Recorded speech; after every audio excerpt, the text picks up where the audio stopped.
Hola chicos, buenos días. Esta clase está preparada para poder explicar los componentes de la membrana plasmática y sus funciones. Como bien dice ahí, vamos a conocer cuáles son las funciones de fosfolípidos, colesterol, proteínas y glúcidos.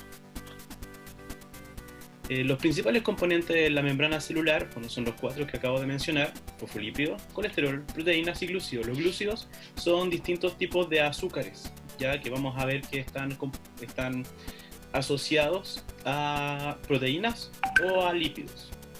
Estamos hablando de fosfolípidos. Es el primer componente de la membrana que vamos a caracterizar. El más conocido quizás son estas estructuras que contienen una cabeza y ambas colas.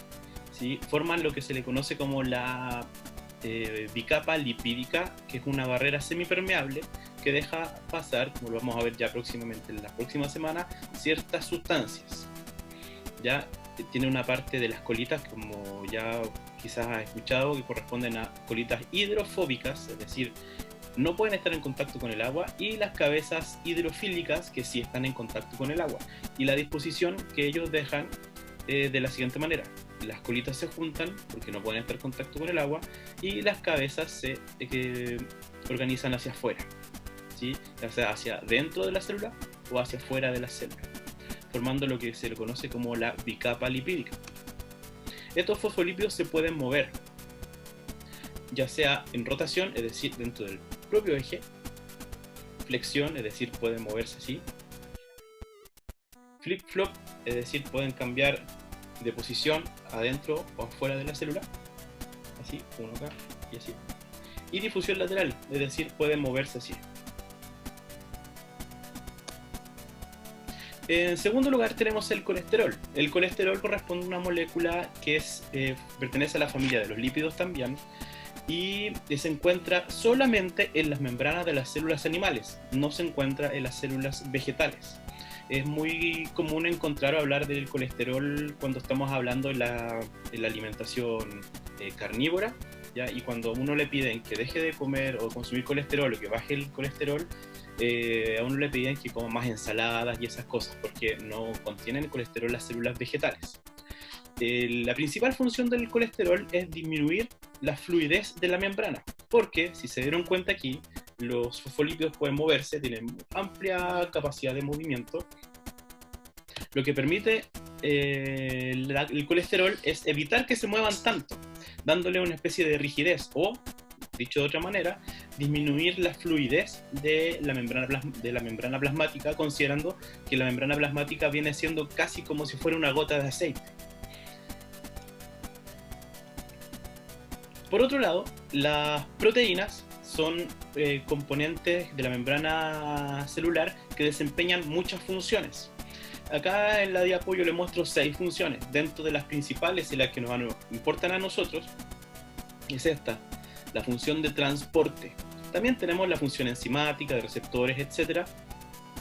Pero para el caso de lo que nosotros necesitamos no es tan importante, porque lo importante para nosotros será esto: proteínas transportadoras y proteínas canales, que veremos con mayor profundidad la próxima semana. Estas estructuras proteicas tienen como particularidad atravesar la membrana, es decir, estar presente o ser visible, entre comillas, por ambos lados de la membrana, ¿ya? O bien, como sale aquí,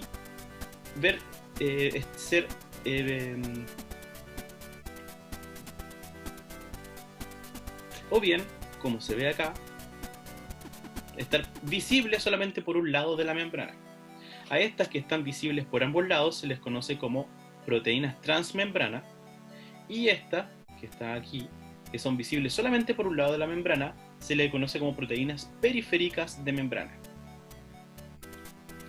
Glúcidos. Los glúcidos, nos vamos a referir a glúcidos a aquellas moléculas que son parientes o similares a azúcares, ¿sí? Y los azúcares o los glúcidos se pueden asociar ya sea a lípidos o a los mismos fosfolípidos o a las proteínas que vimos anteriormente. Son muy importantes porque en su mayoría se acoplan al lado externo de la célula, constituyendo una cubierta celular. formando lo que nosotros le vamos a llamar el glicocálix. Esta estructura glicocálix, que son este conjunto de azúcares que están por fuera de la membrana, está solamente hacia la parte extracelular. Y la función principal es servir como como huella digital, como identidad celular. Todas las células, por ejemplo, pensemos en todas las células que son neuronas, ¿ya? Todas las neuronas tienen los mismos glúcidos o el mismo glicocálix entre sí, y son diferentes al glicocálix que tiene, por ejemplo, las células que se encuentran en el hígado, y diferente al glicocálix de las células que se encuentran en el músculo, y así sucesivamente. Es como si fuese una identidad celular. Por último, tenemos este modelo de mosaico fluido. Fue propuesto en 1972 por dos científicos, S.J. Singer y G. Nicholson, quienes, basados en las características que le acabo de mencionar, es decir, las características de los fosfolípidos, que son móviles, que tienen una cabeza hidrofílica, colas hidrofóbicas, del colesterol, que impide la fluidez, de las proteínas, que tienen todas estas funciones, ellos se basaron en todos estos descubrimientos y propusieron este modelo, que nosotros le llamamos la bicapa lipídica, que es atravesada por proteínas, y los azúcares que se encuentran hacia afuera, llamado mosaico fluido.